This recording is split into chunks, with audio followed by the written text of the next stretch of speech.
Hello everyone, how are you? As you get ready for bed, we have a wonderful story coming up. I'm going to tell you a story about the ancient Greeks. First, please take a minute to subscribe and leave a comment saying which country you're listening from. Thank you, and I wish you peaceful dreams. The wind off the Saronic Gulf cut hard through the narrow streets between Athens's long walls that winter, and Nikeos pulled his himation tighter around his shoulders as he counted, for the second time that morning, the storage jars lined against the wall of the cramped rented room his family now called home. It was the winter of the year 430 before the Common Era, the second winter of the war against Sparta and Nikeas. A farmer who had worked his family's land near Acharnae for as long as he could remember, now found himself crowded inside the city walls with his wife, Phano, and their two young sons, sleeping in a space barely larger than the animal pen his farm had once maintained, all because the strategy of the statesman Pericles had demanded it. Each summer since the war's beginning, Spartan armies had marched into Attica and ravaged the countryside, burning crops, cutting down olive trees that had taken generations to mature, and driving off livestock, and Pericles, understanding that Athens could not hope to match Sparta's army in open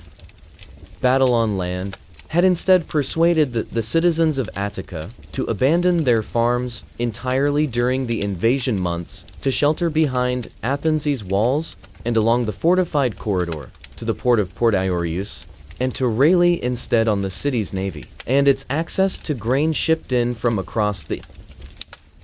Aegean and the Black Sea to see the population through, a strategy that had preserved Athenian lives from Spartan spears, but that had also crowded tens of thousands of displaced farming families into a city never built to house them, and left men like Nikeas facing the deep cold of an Arctic winter,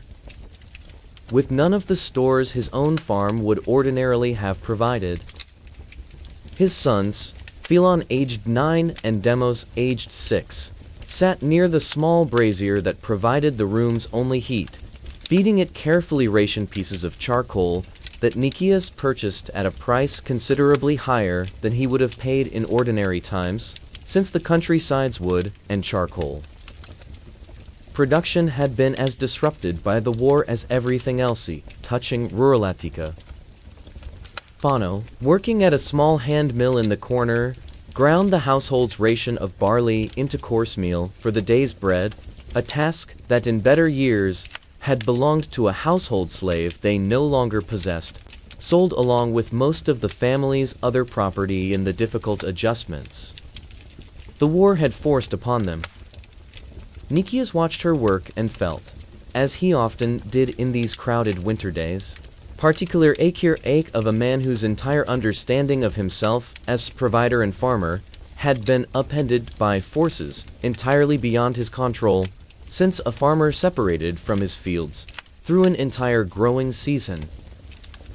possessed no harvest to show for his labor, and depended instead on whatever grain the city's assembly and its generals managed to secure through trade and tribute from allied states across the Asian world.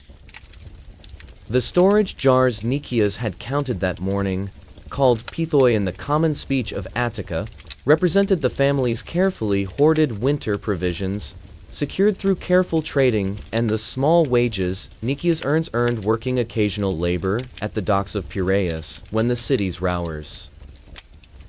needed extra hands, and they held, in modest quantity, the same staples that had sustained Greek households through winter for as long as anyone could remember.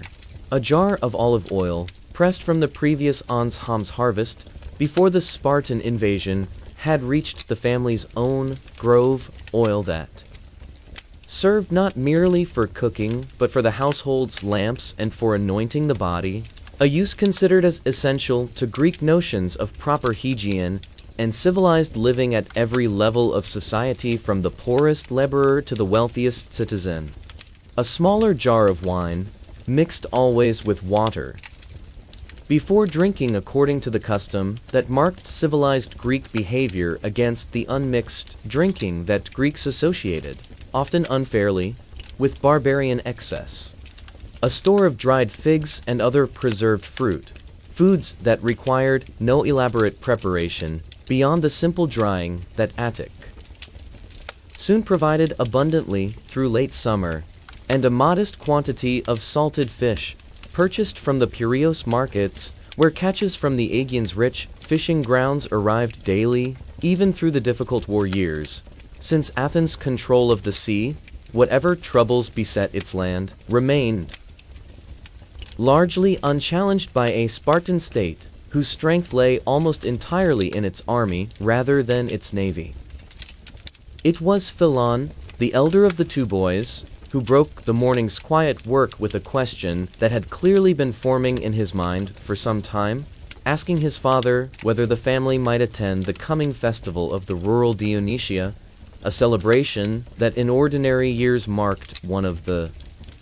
countryside's most cherished winter observances, held in the month the Athenians called Poseidon in honor of the god of wine and fertile growth, when farming communities across Attica traditionally paused their winter labors to process the last of the grape harvest into new wine and to celebrate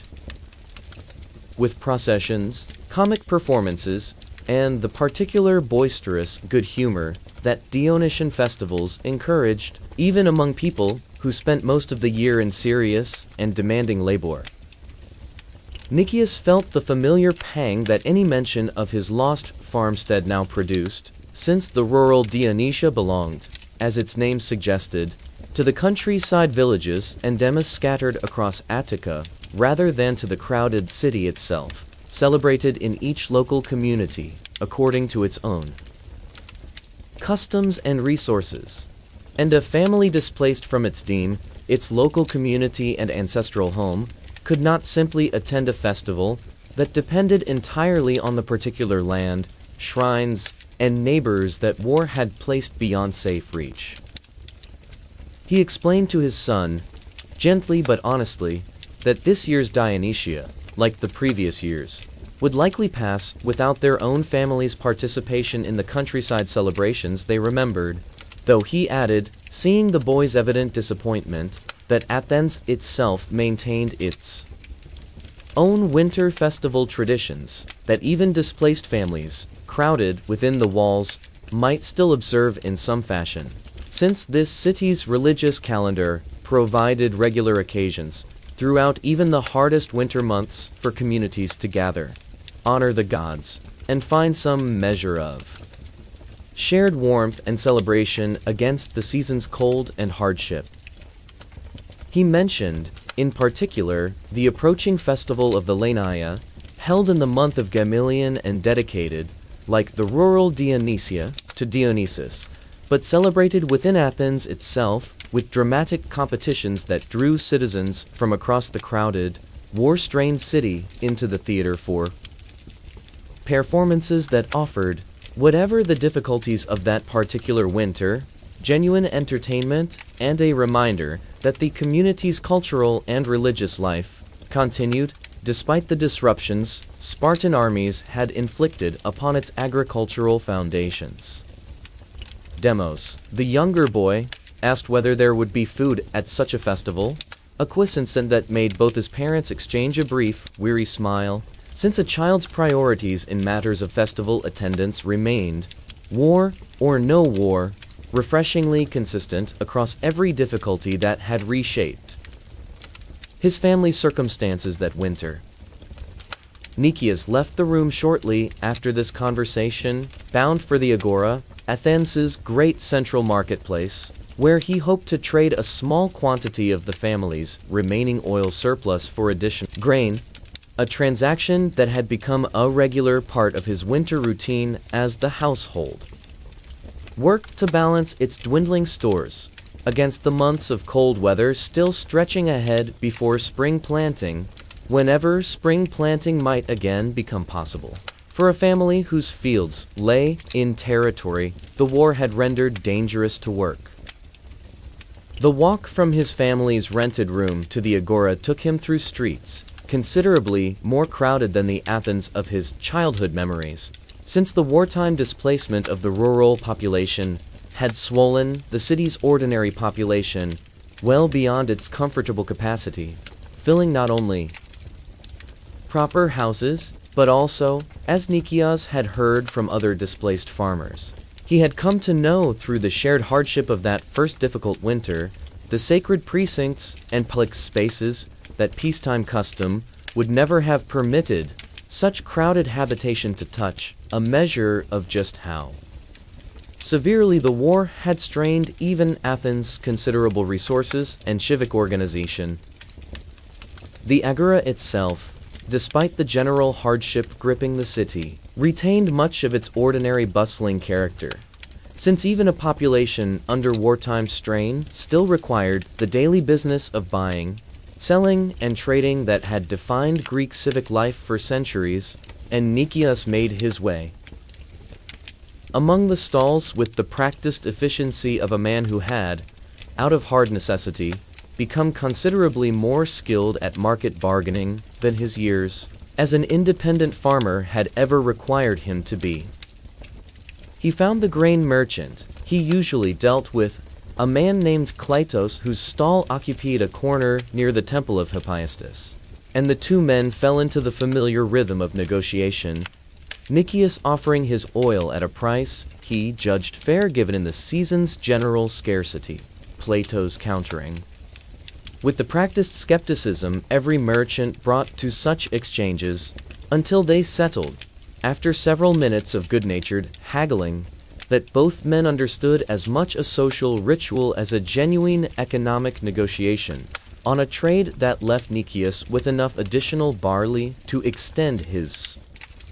family's bread supply by perhaps another week, a small victory that nonetheless mattered considerably to a household, counting its resources with the careful precision that hard winters demanded of ordinary people throughout the Greek world, war or no war.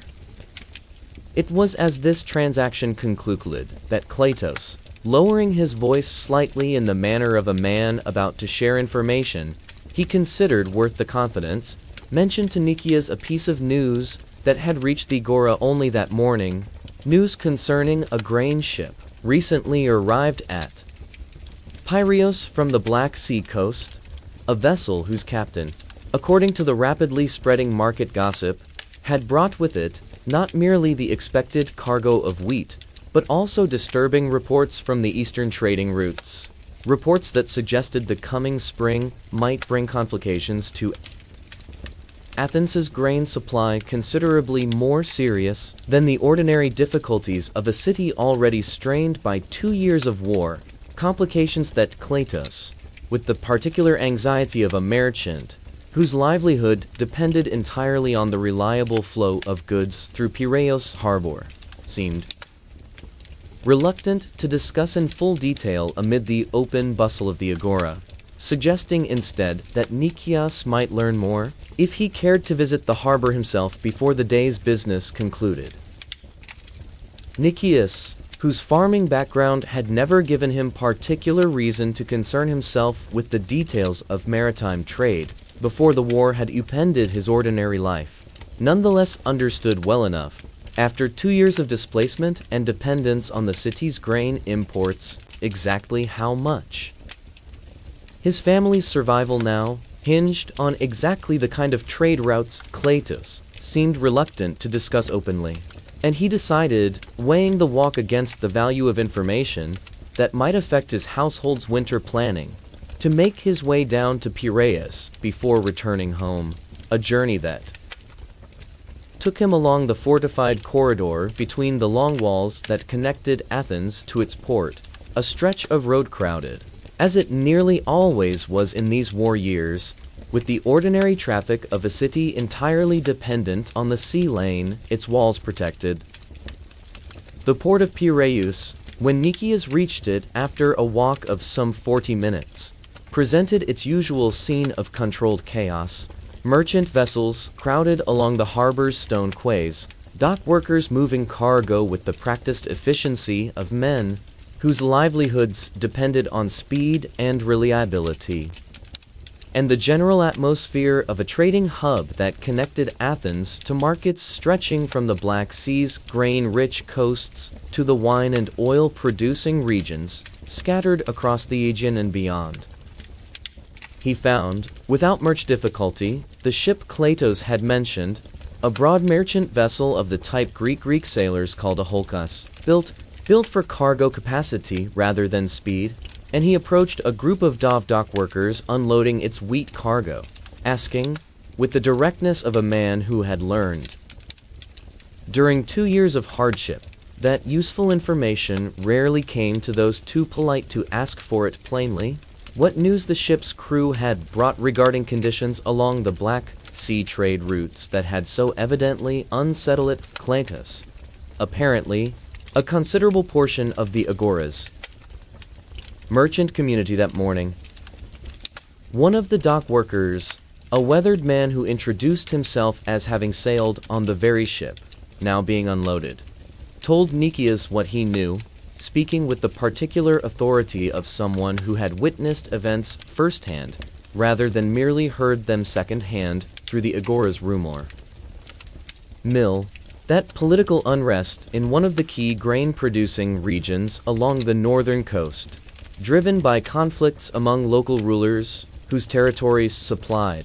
a considerable portion of the wheat that ultimately Athens' dependent population, had already begun disrupting the normal harvest and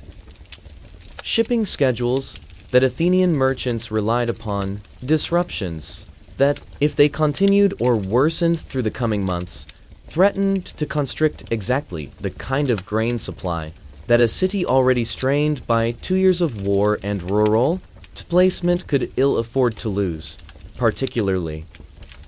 with the countryside's own agricultural production remaining, for the third consecutive year, hostage to whatever strategy Spartan generals chose to pursue once campaign season returned with the spring.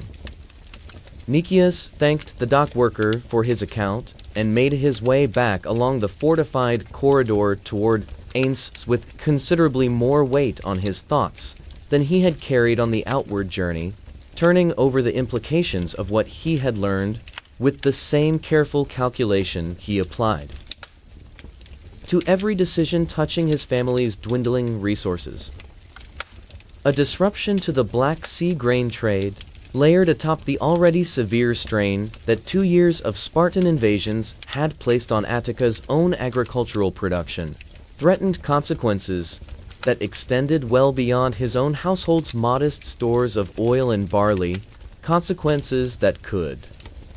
touch the entire structure of the wartime strategy Pericles had persuaded the city to adopt, a strategy that depended, at its foundation, on Athens' naval power and its control of the sea lanes being sufficient to feed a population that could no longer feed itself from its own land.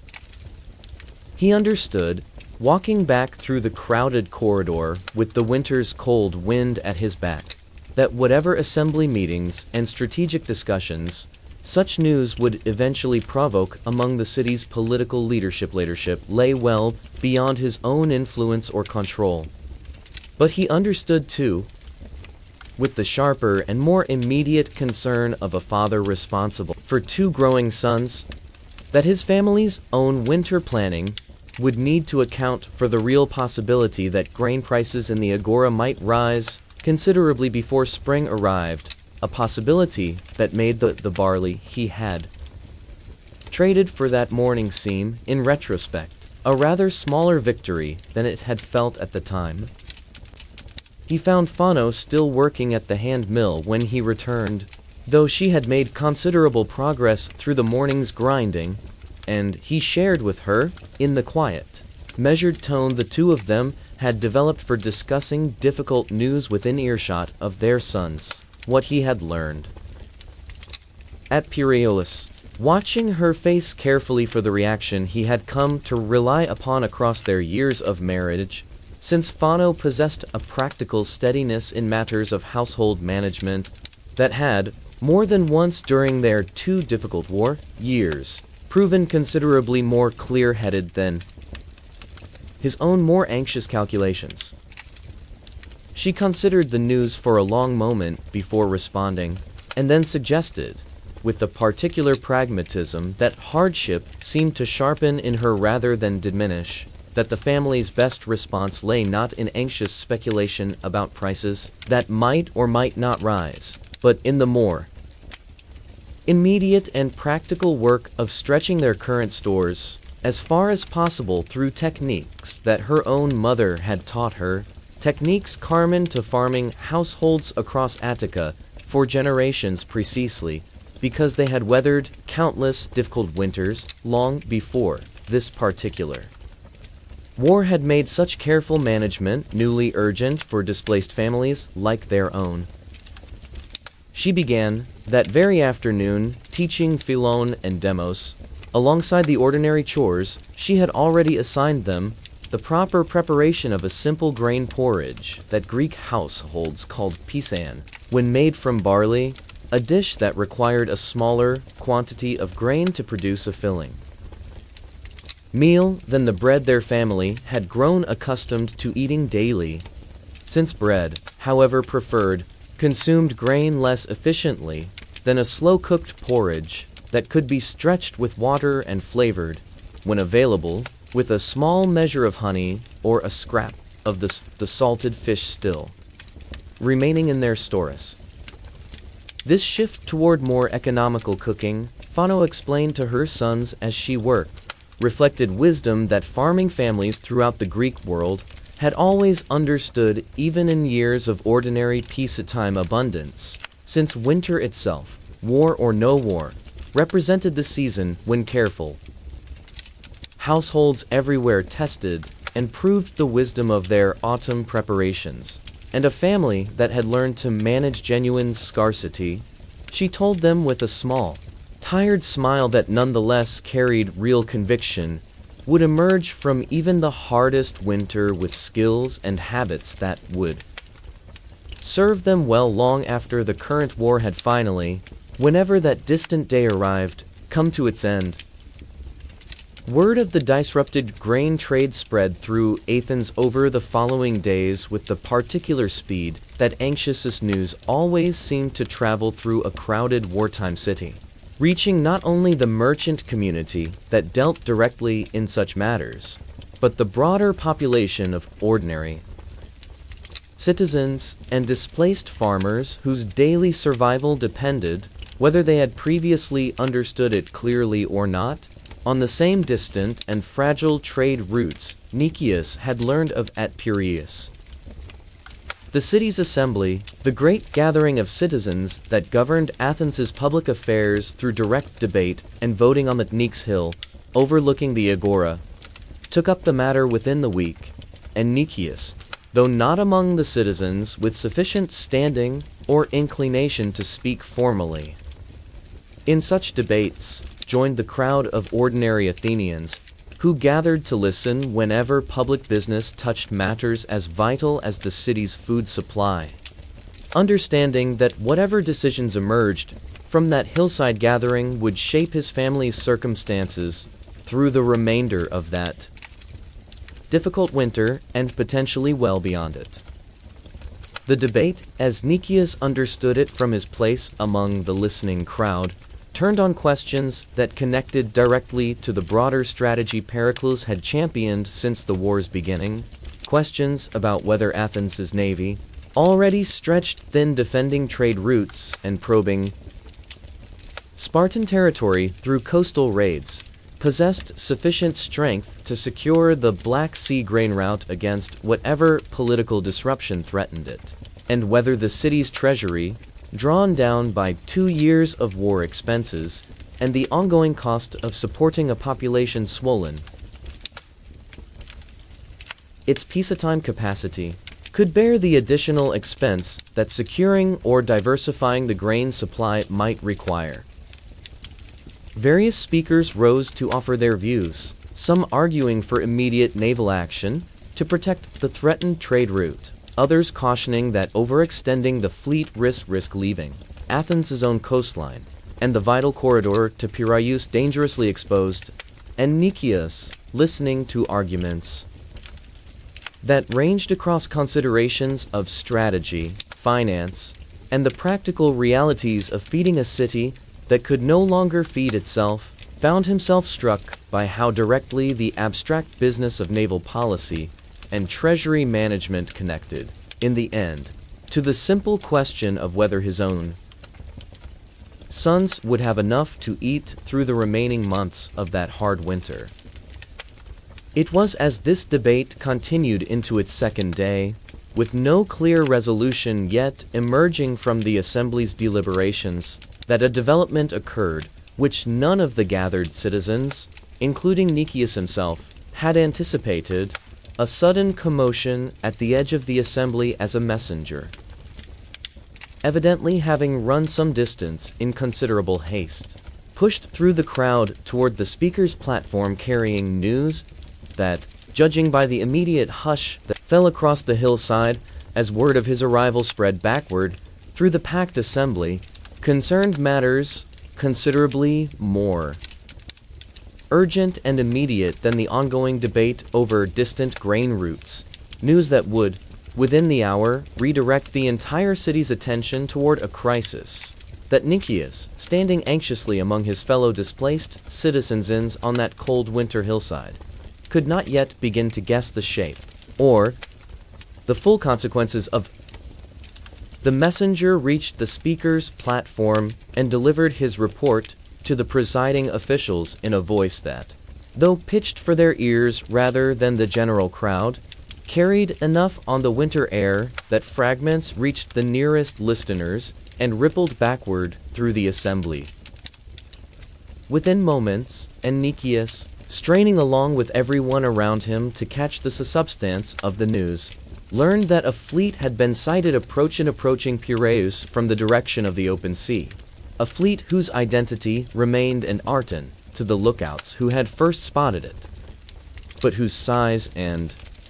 formation suggested organized naval vessels, rather than the ordinary scattered traffic of merchant ships. On ambiguity, that in the second winter of a war against a state whose own naval capacity remained limited, but whose allies included cities with genuine fleets of their own, was more than sufficient to send a jolt of real alarm through a crowd already anxious about matters of supply and security. The Assembly's presiding officials moved with the practiced urgency of men accustomed to managing crisis, dispatching runners toward Piraeus to gather clearer information and calling for calm among the gathered citizens, even as that same crowd began, inevitably, to fracture into smaller knots of anxious speculation, each group turning over the possibilities with the particular intensity that uncertain danger always produced in a population that had, over 2 years of war, learned to take seriously every unexpected development touching their city's security. Nicias found himself pulled into just such a knot of conversation, standing among several other displaced farmers he had come to know through the shared circumstances of that difficult winter, men who exchanged theories ranging from the mundane that the approaching fleet represented nothing more than a delayed convoy of grain ships arriving later than expected, to the alarming that Sparta's allies among the naval powers of the Peloponnese had finally moved to challenge Athens' control of the sea in a manner the war's first 2 years had not yet seen. It took the better part of an hour that stretched with an agonizing slowness for every citizen gathered on that cold hillside, before a second messenger arrived from Piraeus with clearer word, and the news he brought delivered first to the presiding officials and then relayed outward through the crowd with the particular relief that follows resolved uncertainty, proved considerably less alarming than the Assembly's worst fears had anticipated, though not without its own significant implications for a city already strained by the winter's accumulating difficulties. Approaching vessels belonged not to any hostile fleet, but to a squadron of Athenian ships returning from an extended patrol along the coast of the Peloponnese, ships that had, in the course of their mission, intercepted and captured a considerable quantity of grain originally bound for one of Sparta's allied cities, a prize now being brought into Piraeus that would, whatever its origins, Province's strained granaries with supplies that arrived at a moment when Nicias and every other citizen who had listened to the earlier debate over the threatened Black Sea trade understood with particular clarity just how welcome any additional grain, however it had been acquired, would prove to a city counting its winter stores with such careful and anxious precision. The assembly's mood shifted markedly with this news, the earlier tension dissolving into a cautious relief that Nicias could feel rippling through the crowd around him, and the presiding officials, seizing the moment's improved temper, moved quickly to redirect the gathering's attention back toward the original debate regarding the threatened Black Sea trade route, arguing that the day's unexpected windfall, however welcome, changed nothing regarding the longer-term necessity of securing Athens's grain supply against the disruptions that continued unrest along the northern coast still threatened to produce in the months ahead. The debate that followed proved more focused and decisive than the morning's earlier discussion. The assembly's citizens, apparently sobered by the brief scare of the unidentified fleet, into a clearer appreciation of just how precarious their city's wartime supply situation truly remained, and after further speeches weighing the competing demands on Athens's naval resources and treasury, the assembly voted to dispatch a squadron of additional ships toward the Black Sea route, both to gather clearer intelligence on the political unrest disrupting the region's grain trade, and to signal, through Athenian naval presence, the city's determination to protect a supply line its dependent population could not afford to lose. Nicias made his way back from the Pnyx that evening with the particular mixture of relief and continued anxiety that seemed to characterize nearly every development of that difficult winter, grateful for the captured grain that would ease, at least temporarily, the pressure on Athens's granaries, but aware, too, that the Assembly's vote to send ships toward the Black Sea, however prudent a decision, would take weeks to produce any concrete result, weeks during which his own family's stores would continue to diminish at their steady, careful pace regardless of what distant naval maneuvers eventually accomplished. He found Phano and the boys where he had left them, the evening meal already simmering in a modest pot over their brazier, a barley porridge enriched, on this particular evening, with a portion of dried fish that Phano had judged the day's news worth celebrating in whatever small way their circumstances permitted. And as the family gathered for their meal in the cramped warmth of their rented room, Nicias found himself, despite the day's alarms and the winter's ongoing hardships, genuinely grateful for the simple fact of a full pot, a warm brazier, and two sons healthy enough to complain, as boys of their age reliably did regardless of war or peace, that they wished the porridge held rather more fish and rather less barley than their mother's careful rationing allowed. Thank you for listening. Please subscribe and leave a comment. I hope to see you in my other stories.